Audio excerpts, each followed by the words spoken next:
Hundreds of thousands of people in Hong Kong have turned out for a controversial mock referendum on the future of democracy in the Chinese territory. The big question, should voters nominate candidates for the city's top position, or should it stay in the hands of a 1,200-member committee made mostly of pro-Beijing and pro-business groups? I'm Ramy, Inocencio for Asia Today. Joining me here in the Hong Kong studios is Benny Lai. He is a constitutional law professor at the University of Hong Kong, as well as an organizer of Occupy Central. Benny, thanks for coming in. Yeah, hello. So first off, what are the results so far?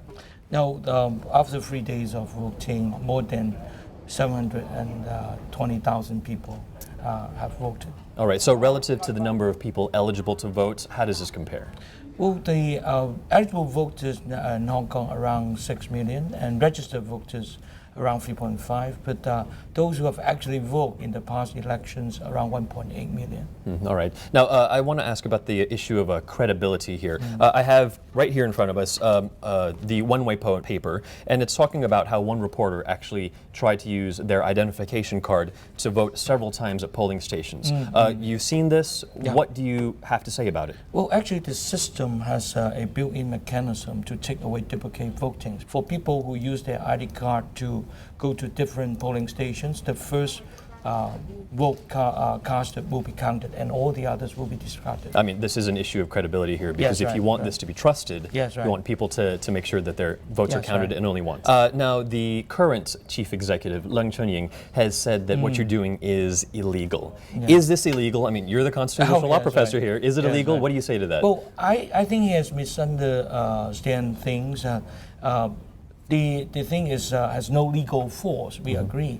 But I think that's totally different thing to say that is illegal, that you have not committed any offense in Hong Kong, and if yes, I think he has to point out clearly that which law we have broken. Right. Well, no personal attacks against you, that's good, but there have been personal attacks against your website, popvote.hk, right? So on the first day of voting, which was last Friday, June 20th, I understand there was a massive cyber attack. Where was that coming from? Well, the IT experts told us that actually it cannot be clear about the source of the attack. They're from internal Hong Kong and also from outside Hong Kong.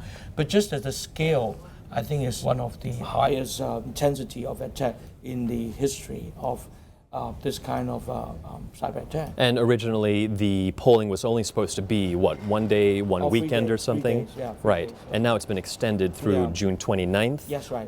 That's interestingly close to July 1st, which is, of course, the return of Hong Kong to mainland China, the anniversary thereof. Anything planned for July 1st?